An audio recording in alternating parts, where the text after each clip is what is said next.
Bueno, todos los gobiernos puede haber desencuentros. Ellos tendrán que explicar también este cambio de posición que han tenido en 24 horas. Eso tienen que hacerlo ellos. El gobierno de María Guardiola y la presidenta siempre han tenido la misma posición y nosotros seguimos estando en el mismo sitio en el que siempre hemos estado.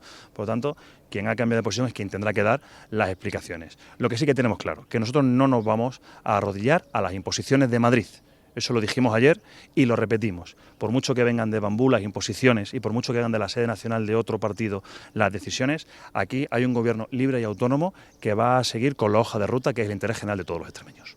Bueno, pues tendrán que aclararlo ellos, porque hasta antes de ayer el propio consejero Higuero estaba defendiendo lo mismo que sigue defendiendo la presidenta de la Junta de Extremadura, y es que el regadío de Tierra de Barros tiene que contar con apoyo de Europa y con apoyo del Gobierno de España. Y es un proyecto que necesita transparencia, tranquilidad y claridad, que no necesitan más testosterona, que no necesita exabruptos, que necesita certezas y que los regantes lo que necesitan es el compromiso que tienen ya de la presidenta María Guardiola de que se va a luchar para que el regadío de Tierra de Barros sea una realidad.